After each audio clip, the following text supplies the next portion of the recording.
Hi friends வணக்கம். So அடுத்த வருஷம் நடக்க போகிற குரூப் 4 எக்ஸாமுக்காக தமிழ் டெஸ்ட் பேட்ச் நம்ம சேனலில் 5ஆம் தேதியிலேருந்து ஸ்டார்ட் ஆகுது. ஸோ அந்த பேட்ச் பற்றின ஃபுல் டீட்டெயில் நம்ம இந்த வீடியோவில் பார்க்கலாம். ஸோ அந்த பேட்சில் வந்து பார்த்திங்கன்னா டோட்டலாக நம்ம 35 டெஸ்ட்டை வந்து கவர் பண்ண போகிறோம். ஸோ அந்த 35 டெஸ்ட்டுமே வந்து பார்த்திங்கன்னா உங்களுக்கு syllabus wise, book wise, new book, old book, சிறப்பு தமிழ் இதை மூணுத்தையுமே வந்து பார்த்திங்கன்னா பேஸ் பண்ணியிருக்கோம். சரிங்களா? ஒவ்வொரு டெஸ்ட்டுக்கும் நீங்கள் என்ன படிக்கணும் அப்படின்ற வேர் டு ஸ்டடி பிடிஎஃப் வந்து கொடுத்துருக்கோம்.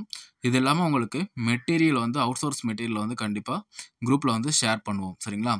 ஸோ 35 டெஸ்ட்டுக்குமான ஃபீஸ் வந்து பார்த்தீங்கன்னா ₹300. இதை வந்து நீங்கள் ஜிபே அல்லது ஃபோன்பே மூலமாக ஸ்க்ரீனில் தெரிகிற இந்த 2 நம்பரில் ஏதாவது ஒரு நம்பருக்கு பே பண்ணிவிட்டு நீங்கள் எந்த நம்பருக்கு பே பண்ணுறீங்களோ ஸோ அதே நம்பருக்கு வாட்ஸ்அப் அல்லது டெலிகிராம் பண்ணிங்க அப்படின்னா உங்களை வந்து ஒரு செப்பரேட்டாக ஒரு டெலிகிராம் குரூப்பில் ஆட் பண்ணிவிடுவோம். அந்த குரூப்பில் உங்களுக்கு பேட்ச் வந்து நடக்கும். ஸோ ஓஎம்ஆர் ஷீட்டோட சாஃப்ட் காப்பியை வந்து நம்ம போஸ்ட் பண்ணிவிடுவோம். ஸோ அதை வந்து பிரிண்ட் அவுட் எடுத்து நீங்கள் டெஸ்ட்டுக்கு யூஸ் பண்ணிக்கலாம். டெஸ்ட்டு முடிச்சதுக்கப்புறம் நீங்கள் உங்களுடைய மார்க்கை நீங்கள் கூகுள் ஃபார்ம் லிங்க்கில் அப்லோட் பண்ணிங்க அப்படின்னா அதை பேஸ் பண்ணி ரேங்க் லிஸ்ட் வந்து கொடுப்போம். சரிங்களா? ஸோ 5ஆம் தேதி ஸ்டார்ட் ஆகிற இந்த பேட்ச் வந்து பார்த்திங்கன்னா உங்களுக்கு ஸோ அடுத்த ஜூலை 1ஆம் தேதி வந்து முடியுது. ஸோ கன்சிஸ்டன்சியாக நீங்கள் படிக்கிறதுக்கு ஏற்ற மாதிரி ஸோ இந்த டெஸ்ட்டை வந்து நம்ம பிளான் பண்ணியிருக்கோம். சரிங்களா? ஸோ வீக்லி வந்து பார்த்திங்கன்னா ஒரு டெஸ்ட் அப்படின்றத நம்ம பிளான் பண்ணியிருக்கோம்.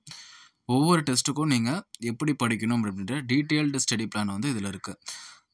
இப்போ ஃபார் எக்ஸாம்பிளுக்கு ஸோ அலகு 1ல் பிரித்தெழுதுதல், சேர்த்தெழுதுதல், குரில் நெடில் வேறுபாடு, சந்திப்பிழை, எழுத்துப்பிழை, ஒற்றைப்பிழை ஸோ இந்த 3 டாப்பிக்கும் உங்களுக்கு எந்த புக்கில் ஸோ எந்த டாபிக் கீழே வருது அப்படின்றத வந்து கொடுத்துருக்கோம். இதை தாண்டி உங்களுக்கு அவுட் சோர்ஸ் மெட்டீரியலும் வந்து இந்த 3 டாப்பிக்கும் நம்ம போஸ்ட் பண்ணிவிடுவோம். சரிங்களா? ஸோ இது ரெண்டுத்தையும் நீங்கள் கவர் பண்ணிங்க அப்படின்னாலே போதும். ஸோ அதை தாண்டி நீங்கள் பெருசாக வந்து படிக்க தேவையில்லை. ஸோ இந்த மாதிரி தான் ஒவ்வொரு டெஸ்ட்டும். ஸோ இதை நீங்கள் ஃபுல்லாக ஃபாலோ பண்ணிட்டு வரும்போது ஜென்ரல் தமிழில் நல்லா வந்து தரவாயிடுவீங்க. ஸோ அடுத்த குரூப் 4க்கு நீங்கள் ஸோ கண்டிப்பாக வந்து 90க்கு மேலே ஸ்கோர் பண்ணுற மாதிரி நம்ம இது பண்ணிக்கலாம். சரிங்களா? ஸோ அதாவது கிராமரை பொறுத்த வரைக்கும் நீங்கள் படிக்கிற கான்செப்டை வச்சு ஆன்சர் பண்ணுற மாதிரி ஒரு சில கொஷின்ஸ் வரும். ஸோ டேரெக்டாக வந்து நம்ம என்ன கொஸ்டின் வந்து ப்ராக்டிஸ் பண்ணுறோமோ அதே தான் வந்து எக்ஸாமில் வரும் அப்படின்னு வந்து திங்க் பண்ண வேண்டாம். ஸோ பழைய சிலபஸில் தான் நீங்கள் தேரி ஓரியன்டாக படிச்சிங்க. ஸோ அப்படி படிக்கிறப்போ உங்களுக்கு ஸோ அதை பேஸ் பண்ணி டேரெக்டாக இதுதான் ஆன்சர் அப்படின்னு நமக்கு தெரியும்.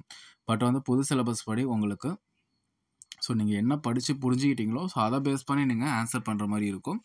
ஸோ அதுக்கு வந்து பார்த்தீங்கன்னா டெஸ்ட் ப்ராக்டிஸ் அப்படின்றது வந்து பார்த்தீங்கன்னா ரொம்ப ரொம்ப ரொம்ப முக்கியம். சரிங்களா? ஸோ இந்த லாஸ்ட் குரூப் 4 கிளியர் பண்ணவங்களை நீங்கள் கேட்டாலுமே வந்து தெரியும். ஸோ அவங்களுமே வந்து பார்த்தீங்கன்னா வெளியே வந்து நிறைய அவுட் சோர்ஸ் மெட்டீரியல் வந்து வச்சு படிச்சிருக்க மாட்டாங்க.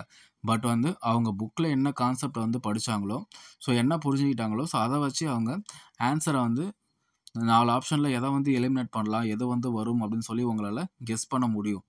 ஸோ அப்படி பண்ணுறதுக்கு உங்களுக்கு கான்செப்ட் வைஸ் நீங்கள் தரவாக இருக்கணும். டெஸ்ட் ப்ராக்டிஸ் வந்து பண்ணியிருக்கணும். இது ரெண்டும் நீங்கள் பண்ணீங்க அப்படின்னா கண்டிப்பாக உங்களால் தமிழை பொறுத்த வரைக்கும் நல்லா ஸ்கோர் பண்ண முடியும். சரிங்களா? ஸோ அதுக்கு தான் வந்து பார்த்திங்கன்னா தமிழில் டீட்டெயில்டாக 35 டெஸ்ட்டு ஒரு டெஸ்ட்டுக்கு வந்து 100 கொஷின்ஸ் வந்து நம்ம ஸோ கண்டக்ட் பண்ண போகிறோம். சரிங்களா?